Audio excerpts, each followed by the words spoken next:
오늘 사피엔스의 저자 유발하라리가 내한했습니다. 그는 이재명 대표와 대담을 나눴는데요. 특히 이 부분 공산주의, 포퓰리즘, 별의별 소리를 다 하신 분들 이거 한번 보시지요. 개인의 노동시간을 단축하는 방향으로 가는 것이 일단 하나의 방법이라고 생각이 되고, 또 한 가지는 결국은 엄청난 자본을 투자하는 이 거대 기업, 정말로 기술 개발 능력이 있는 소수의 선택된 사람들, 이 사람들만이 엄청난 부를 누리게 될 가능성이 높지 않습니까? 그러면 이걸 제지할 수도 없고, 그렇다고 여기에다 세금으로 하는 건 저항이 심할 수 있고, 그렇다고 거기서 엄청난 일자리가 생기는 것도 아니고, 결국 저는 또 하나의 방법으로 이 생각을 해봤어요.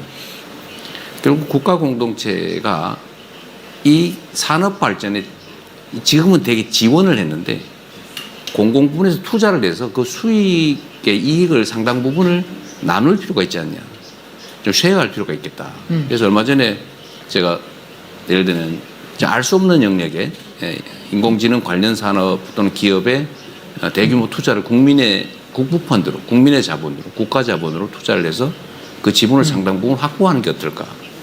세금을 걷는 것도 하나의 방법이지만 아예 사업 자체에 공공이 참여하는 건 어떨까, 이런 생각을 해봤습니다. 이건 어떻게 생각하십니까? 제가 그 얘기했다가 공산주의자라고 비난을 많이 받았어요. I'm not an economist, so I can't offer an expert opinion on such economic matters. What I can say is that very often in these situations in history, you have to overcome resistance from the big corporations and the big companies that they tell you, you cannot do it except the way we want to do it. And again, if you look at, say, the 19th century, so during the Industrial Revolution, the big companies, they used child labor. They sent children aged 8, 10, 12 to work in factories, in coal mines, something I think that you personally have also experienced. And when you tell the companies, this is not a good idea, it's better to send the children to school, the companies say, no, this doesn't make economic sense. If we spend so much money on sending children to school, whereas our competitors don't, in other countries or in other companies, they send them to work at age 8, we will be left behind in the economic race.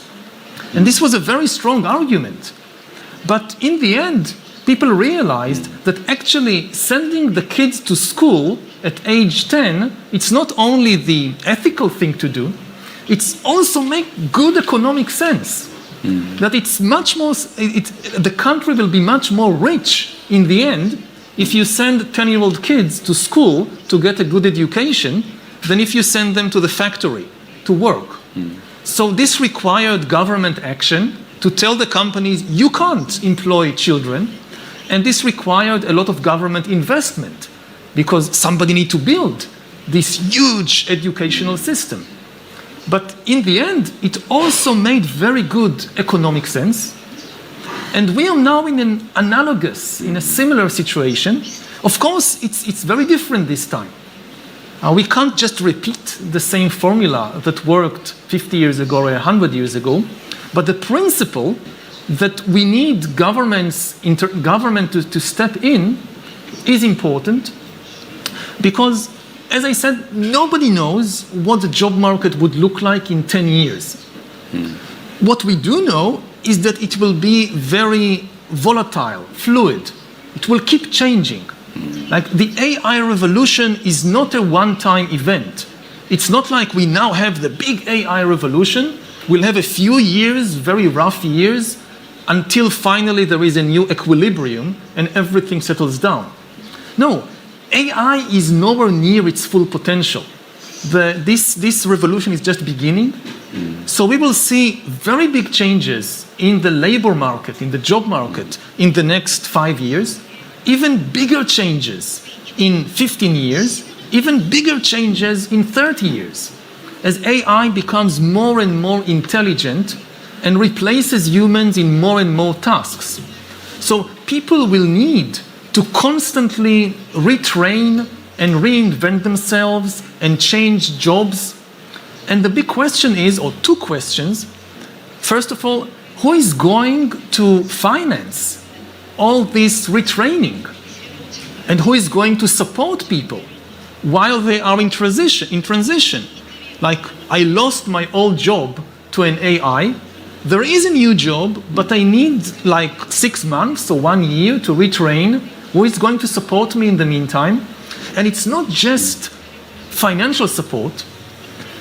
Even more important is psychological support, because it's going to be a very stressful world. You know, change is stressful.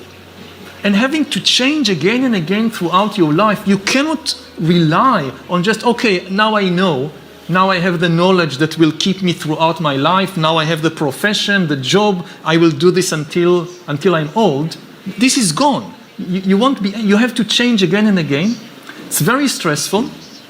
So I think we'll also need much more investment in mental health.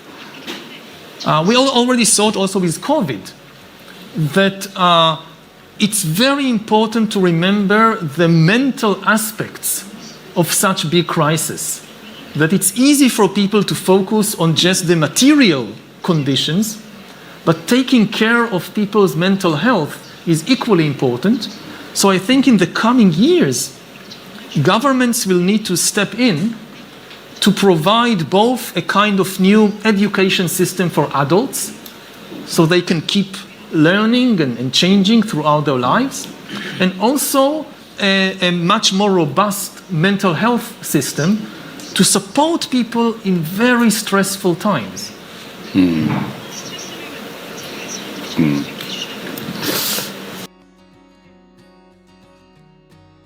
영상을 시청해주셔서 감사드립니다. 혹시 괜찮으시다면 좋아요, 구독, 알림 설정 부탁드립니다. 감사합니다.